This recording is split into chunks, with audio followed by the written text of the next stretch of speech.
The very first thing I did after being reborn was abandon my studies entirely and throw myself into training my body like a man possessed. My teacher's threats of failing me meant nothing. My girlfriend Liu Royan breaking up with me meant nothing, because I knew something no one else did. In just 1 month, devil fruits were going to begin appearing all across the world. Whoever got their hands on one of those fruits would receive extraordinary powers beyond imagination. In my previous life, I had obtained one of those powers myself, but my fruit ability had been weak and my physical condition even weaker. When the zombie hordes came, I was torn apart without mercy. Now that I had been given a second chance, I had absolutely no intention of wasting it. I was going to use every piece of future knowledge I possessed, and I was going to seize every resource I could get my hands on. According to what I remembered, there was a devil fruit nearby, in the fruit shop right next to the school. The shop had a strange name too, Guide You to Beautiful. I didn't know exactly which day the fruit would appear, so every single day I walked into that shop, bought a few things, and quietly checked whether the fruit had shown up yet. Then today, while wandering the aisles as usual, I reached the pineapple section, and 2 small green branches suddenly caught my eye. I moved the pineapples aside, and the true form of those branches revealed itself. There it was, exactly as I remembered it. This was the devil fruit belonging to Kaido himself, one of the 4 emperors of the One Piece world. I paid quickly, grabbed a bag full of ordinary fruit to avoid raising suspicion, and walked out of the shop without drawing a single glance. The moment I stepped outside, I spotted a broad-shouldered, middle-aged man approaching the entrance. The same man who, in my previous life, had become the owner of the invincible dragon fruit. I exhaled quietly, allowing myself one private moment of relief. If I had been even a few minutes later, that fruit would have ended up in his hands. The moment I got back to the dormitory, I didn't hesitate for a single second. I picked up the Azure Dragon Fruit and took one enormous bite straight through it. The taste was something that should not exist in this world. It was as if someone had blended the contents of a dry, rust-caked water tank with a pit of filth, then wrung out a rotted mop into the mixture and shoved the whole thing directly into your mouth. It was so unbearably foul that I nearly vomited on the spot. But I held myself together. I forced the pulp down my throat. Then, stealing every nerve I had, I swallowed the remaining rind, the seeds, and the small purple branch that had curled around the stem. When it was finally over, I took one long, shaking breath. The seed of something extraordinary had been planted. Now, all I had to do was wait. I pulled out my phone and started browsing short videos and forums. After scrolling through several platforms, I searched a specific username and opened the first video. Brothers, check this out. This is the Thunder Fruit. Start bidding in the comments. Highest offer gets it. My heart rate spiked immediately. I had already eaten the Azure Dragon Fruit, which meant I could never consume a second devil fruit. But once the apocalypse arrived and the whole world understood what these fruits were truly worth, no amount of money would be enough to buy one. These were the most valuable trading resources in existence. And even if I had no intention of trading, I could give one to my parents or my sister. Besides, the possibility of eating a second fruit hadn't completely vanished. It just required both overwhelming strength and extraordinary luck. I ignored the comment section entirely and sent the yellow-haired boy named Quan Chi a private message. Brother, this is a beautiful prop. Looks incredibly realistic. I want to buy it. The people in the comments are just clowning around. Just tell me your real price directly. If it's reasonable, I'll pay immediately. He replied, brother, this really is a devil fruit. The price is 1.5 million. I typed back without blinking. If it's a real devil fruit, why haven't you eaten it yourself? If you actually want to sell it, give me a normal price. Otherwise, I'm blocking you right now. He came back, fine. 100,000. 1,000, I replied. Final offer. That's the real market price for a collectible model like this. He was clearly disappointed. He'd hoped to squeeze out far more, but 1,000 was still 1,000. Enough for a few days of fun. Deal, he said. I told him the same. I'd pay once I saw the goods. I wasn't dealing with some storefront. If I handed over the money and he vanished, I'd have nothing. I told him straight, face to face only. He laughed. Face to face? What exactly are you going to do about it? Then he sent me an address. The moment I had it, I moved. 2.5 hours later, I was standing at the station of a small town I'd never visited in my life. I spotted him immediately. Are you the one selling the devil fruit? Show me the QR code. I see the fruit first, then I pay. He pushed back. Money first, then the goods. You think I'm going to run? I told him plainly, this is your territory. He thought about it and realized I was right. He had enough connections in this area that one phone call would bring his friends in minutes if I tried anything. When he finally extended the bag toward me, my hands were trembling. I reached in and pulled out the fruit. My heart slammed against my ribs. There was no mistake. This was real. This was an actual devil fruit. Without wasting another second, I transferred 1,000, secured the fruit carefully, and walked away. If there had been a train running from this backwater town, I would have been gone before the dust settled. On the ride back, I was scrolling through short videos when one stopped me cold. Reports were emerging of people suddenly losing consciousness and strange markings appearing on their skin. Experts were calling it a possible new strain of flu. Everyone was being urged to wear masks and take precautions. My heart seized. Sudden unconsciousness. Markings on the skin. These were the exact signs that had appeared just before the apocalypse began in my previous life. I didn't waste a single breath. I sprinted back to the dormitory, grabbed my pre-packed bag, and was heading straight for the door when a blood-curdling scream tore through the air behind me. Students collapsed across the hallway, strange markings erupting across their skin. A moment later, a mysterious pressure rolled through the entire building like an invisible wave, freezing everyone in place, unable to move a muscle. Then the ones who had gone completely still began to rise. Their eyes burned red, their nails grew long and jagged, and one by one they began tearing out of the rooms around me, screaming, snarling, completely gone. Within moments, the entire dormitory collapsed into chaos. Students wailed and stampeded toward the exits in every direction. But in that same instant, I felt something awakening deep within my blood. The power of the Azure Dragon surged upward through my body like a tide breaking free of a dam. I tilted my head back and let out a resonating roar. Blue dragon scales erupted across my skin. Twin horns broke through above my temples. My hands twisted into dragon claws. My entire body began its transformation into hybrid dragon form. The students in the corridor stumbled away from me in pure terror. In their eyes, I had become a monster just like the rest. But what this hybrid form had given me was something invaluable. My physical strength, defense, speed, and recovery had all multiplied several times over. 2 zombies came roaring at me from behind. I swung one dragon claw and launched them both down the hallway in a single strike. A third burst out from a nearby room. I opened my mouth, exhaled a concentrated breath of heat, and in the next instant, fire consumed it entirely, reducing it to ash before it hit the ground. But even that brief burst of flame breath told me something I needed to remember. My stamina was already draining faster than I liked. The real limiting factor of any devil fruit ability was stamina. No matter how refined a warrior became in the future, it was always stamina that got spent in the end. In these early days of the apocalypse, everyone's physical limits were dangerously low. I wasn't of Kaido's Oni bloodline. I didn't carry his monstrous constitution. Even with the Azure Dragon Fruit in my possession, I couldn't draw out its full power. Not yet, but I had prepared for this. I reached for my baseball bat. It was a custom-built, heavily reinforced weapon, designed specifically for caving in skulls.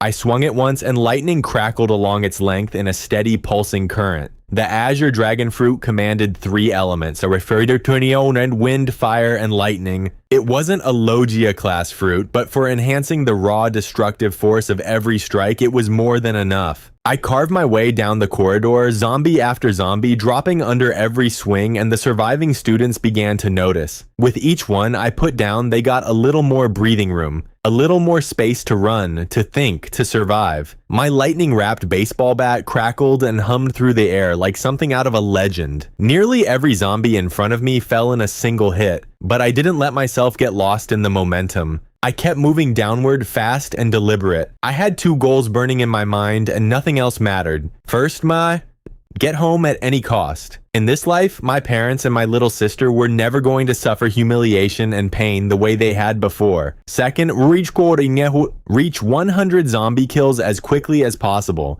because the first person to eliminate 100 zombies alone would have the divine space unlocked for them. From there, I could access the 3-color Haki training method and begin building my strength at a pace that actually meant something. The Azure Dragon could fly, but my current stamina wasn't close to enough for that kind of sustained movement. So instead, I pushed forward on foot. swinging the iron bat in steady, devastating arcs, moving like a war god built for exactly this kind of slaughter. A growing crowd of students had gathered behind me, following in my wake, hoping to use me as a shield to reach the exit. They didn't understand what I understood. In an apocalypse, nowhere was truly safe. More than once in my previous life, the ones who barricaded themselves inside and stayed quiet had survived longer than those who fled into the open. But that was their choice to make, not mine to manage. When I finally pushed through the dormitory doors and stepped outside, my eyes narrowed immediately. This entire school had once been built over a mass grave. The rumor had circulated across campus for years that the area carried an overwhelming concentration of yin energy, which was why people living nearby seemed to fall ill so frequently. A feng shui master had eventually suggested constructing a school on the site so that the vibrant yang energy of the young would suppress what lay beneath. What lay beneath was now above. Skeletons that had been buried for decades had torn straight through the earth, driven upward by the zombie virus, and were throwing themselves at every living person in sight. Screams tore across the campus from every direction. Students crashed into each other in blind panic, running without any idea of where to go. I paid none of it any mind. I fixed my eyes on the main gate and moved.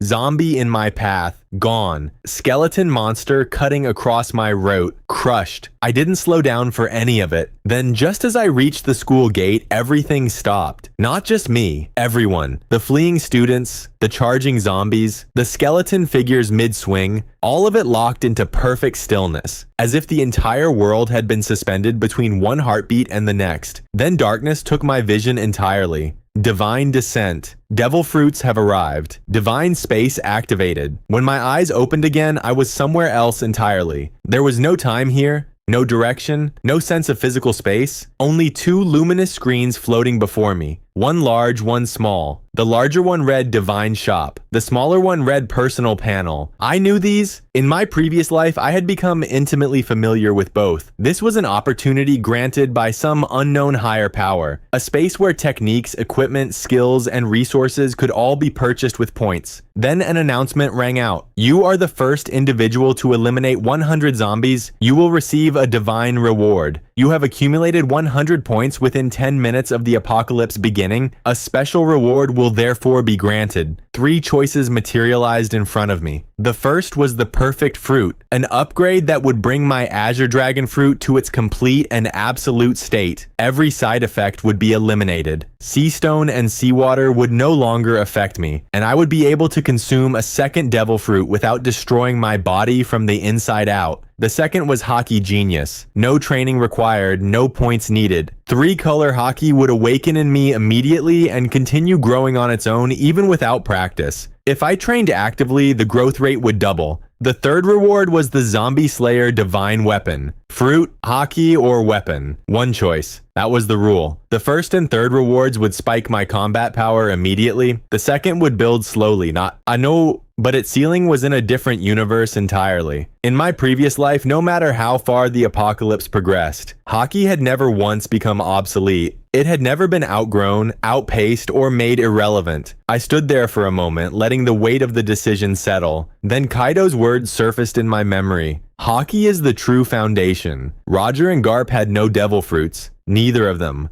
And yet they became the most powerful warriors the world had ever produced. Kaido himself valued Haki so highly that he barely prioritized his own fruit awakening at all. My mind was made up. More power spread thin was worth less than 1 power driven to its absolute limit. How strong the Azure Dragon Fruit would ultimately become depended entirely on my physical foundation, on the strength of the body wielding it. I chose Haki Genius. The moment I did, 3-color Haki ignited inside me. A thin layer of dark energy crawled across my knuckles and wrapped around my fists in a deep, steady black. Armament Haki. I then spent a few points purchasing 5 water meats, a combat food designed for rapid stamina recovery, built to keep a fighter moving long after their body would normally give out. The personal panel wasn't just a status screen.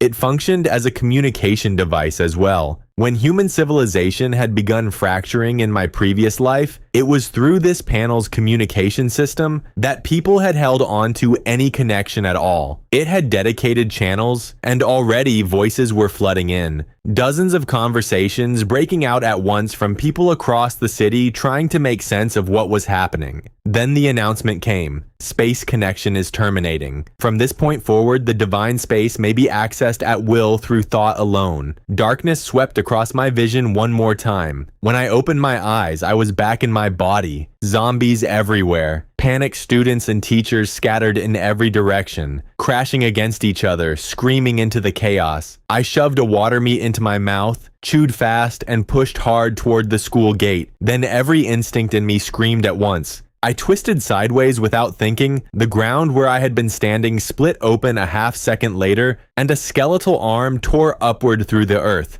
People all around me were making plans. Escape the city? Find somewhere quiet, lie low, and wait it out. They had no idea. There wasn't a single inch of safe ground left anywhere in this world. The virus had already made sure of that. Emergency broadcasts crackled from the radios of every car caught in the gridlocked streets around the campus. This is a national emergency alert. All citizens are urged to remain calm. Stay indoors, keep all doors and windows sealed. Our armed forces have been fully mobilized. Another voice followed. Our biological research laboratories are currently working to develop an antidote. Please maintain order and do not take any rash action in a state of panic. I knew what those words were really worth. The zombie virus had spread through the air in its first wave, and those with weaker physical constitutions had been hit first. That was why hospitals and care homes for the elderly had become the apocalypse's earliest and most devastating epicenters. Once the outbreak took hold, the primary transmission method shifted to direct blood contact. Under those conditions, soldiers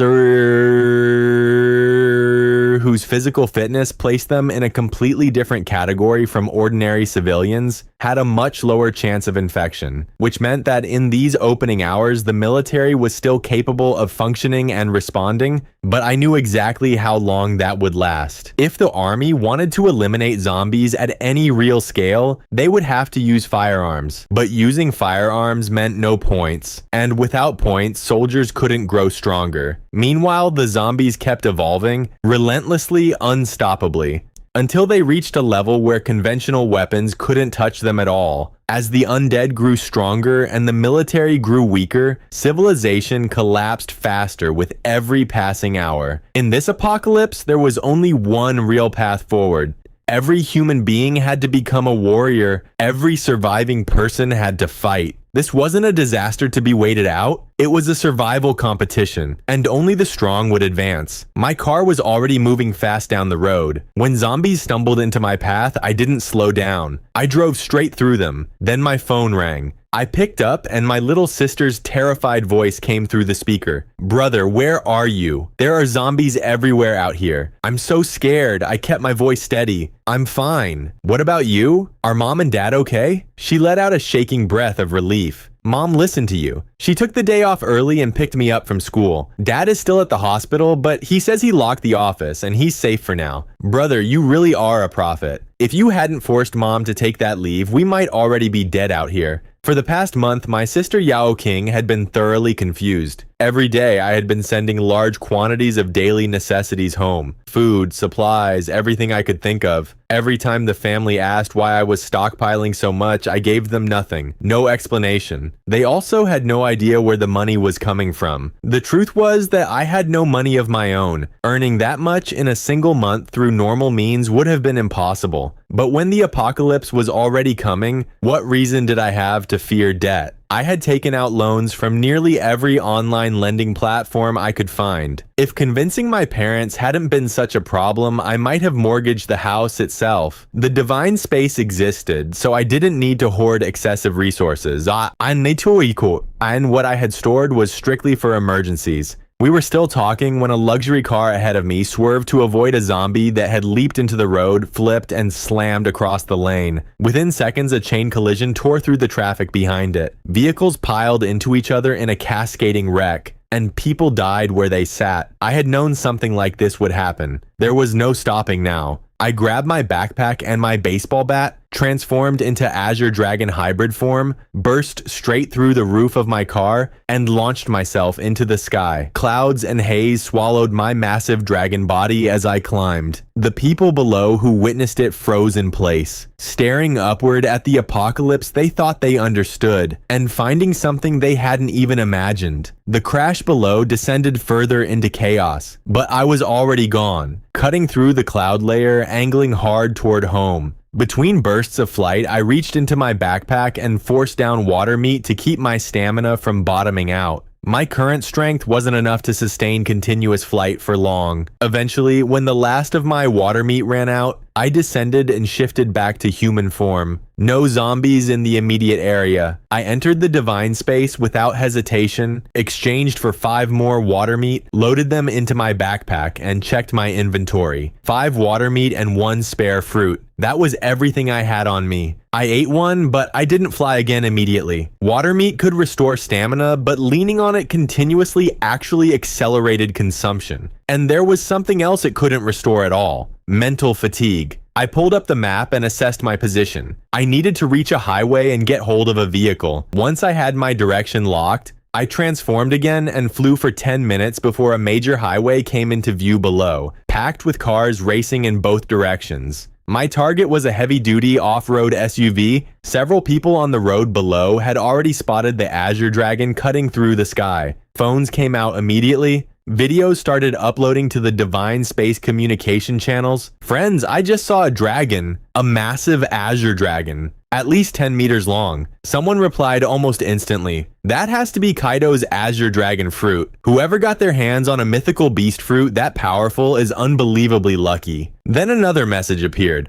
"I had a thunder fruit once. I thought it was a fake and sold it. It was Huang Di, the yellow-haired boy.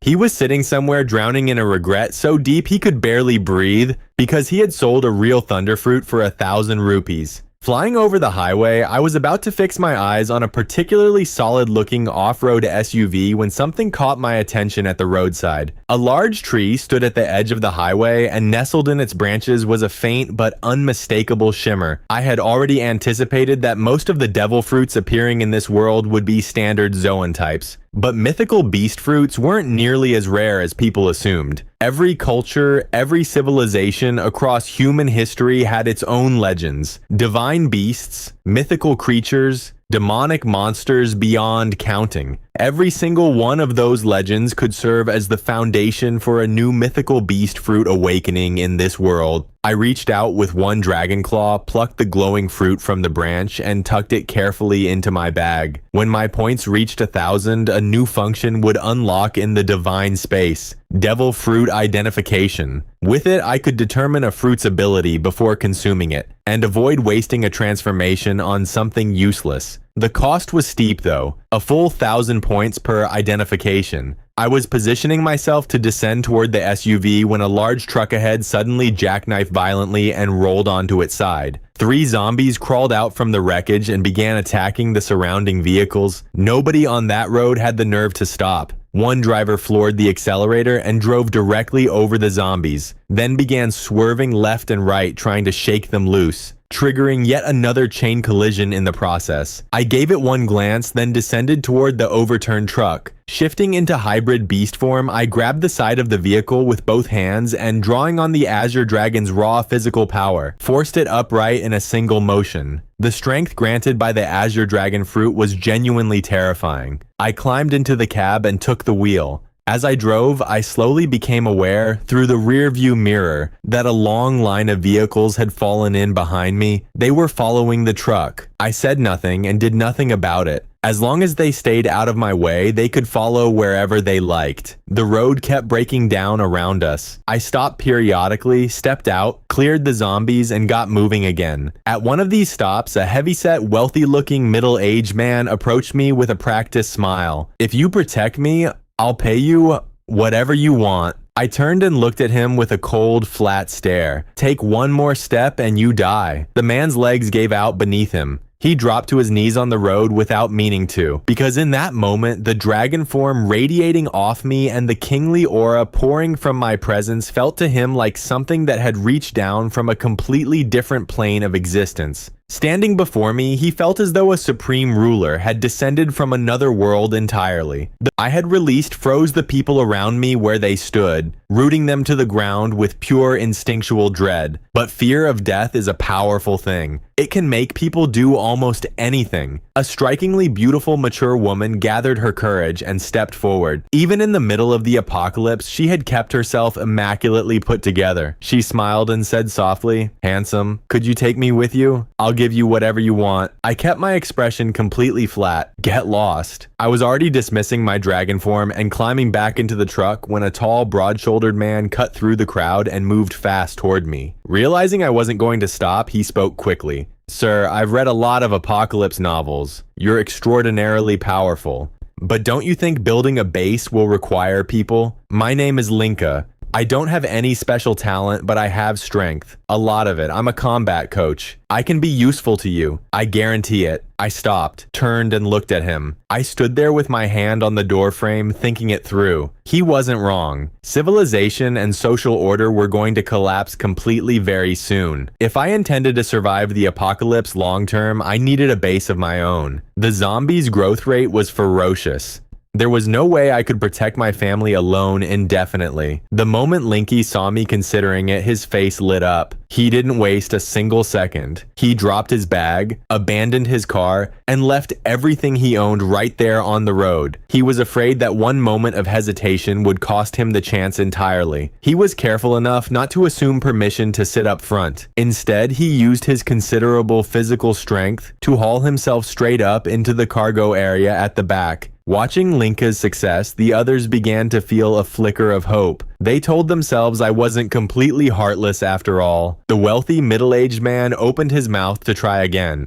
I cut him off before he got a word out. Even if I am taking people on, I won't choose anyone based on words alone. One person is enough for now. And even his loyalty hasn't been proven yet. That gets tested with time. Then the beautiful woman stepped forward again. Her voice was firm this time and not seductive. "Please give me a chance. My abilities and my life are yours to direct toward whatever goal you set." The resolve in her eyes told me something I hadn't expected. This woman was not ordinary. There was something in her that ran deeper than her appearance. I studied her for a few seconds. Then I said simply, "Get in." She lit up. But like Linka, she made no move toward the front seat without being told. She found a grip on the cargo area and pulled herself up using every ounce of strength she had. I shook my head slightly to myself. Maybe this woman really was more than a pretty face. The others gathered at the roadside wanted to follow too. All of them. I released a quiet breath of Conqueror's Haki, and every single one of them crumbled to the ground as though their legs had been cut from beneath them. One voice trembled from the pile. "God Almighty, he's awakened Conqueror's Haki." Several die-hard One Piece fans in the crowd recognized the kingly pressure immediately for exactly what it was. I climbed back into the driver's seat and kept moving. About 2.5 hours later, a service area appeared on the roadside, but it had been completely overrun. People in the convoy trailing behind me wanted fuel and supplies, yet the sheer number of zombies swarming the area kept everyone at a distance. I wasn't concerned. The moment my truck stopped, a large horde surged toward us. They couldn't breach the cab, so they clambered toward the cargo area and went for Linky and the woman. Both of them pressed themselves flat inside the cargo hold, not daring to show so much as the top of their heads. I stepped out, shifted to hybrid beast form, swung the baseball bat, and caved in skull after skull in seconds, clearing everything that had climbed toward the truck. By the time I registered that the entire vehicle convoy had pulled in behind me, I understood what they wanted. They were waiting for me to do the work so they could help themselves to the fuel and supplies. The moment their vehicles arrived, the remaining zombie horde pivoted away from the truck and charged the convoy. Every car in that line reversed and fled the service area immediately. I kept going, one hit at a time. I swept the entire area clean. I left a single zombie alive for Linky to practice on. He was a combat coach after all. His strength, speed, and combat reflexes were genuinely solid. By the time I returned from fueling up, he had already finished finished it off. With supplies loaded, I finally thought to ask the woman's name. She was slender. At first glance, not the most imposing figure in the world, but since she had climbed into my truck, she had not made a single wrong move. When the zombies had swarmed the cargo area, she hadn't screamed. She hadn't panicked. That quiet composure had earned her a measure of my respect. The moment I asked, she answered without hesitation. My name is Liu Mingqian. I told her she could take the front seat from now on. No need to ride in the cargo hold. She bowed her head and said simply, "Yes, master." The word surprised me again. She hadn't even asked my name. She had gone straight to that title without a moment's consideration. I thought about it for a moment. In a world like this, the people who could set aside their pride and ego were the ones who survived the longest. We got moving again. Not long after, my sister Yao King called. "Brother, where are you? Dad is trapped in his office at the hospital. I heard the hospital has the worst zombie infestation of anywhere. He doesn't have food or water. I'm so scared something's going to happen to him." Her voice was right on the edge of breaking. Behind her, I could hear my mother. How is your school? Please take care of yourself. We'll find a way to reach you somehow." I kept my voice steady. "Mom, don't worry. I found the Azure Dragon Fruit, Kaido's fruit."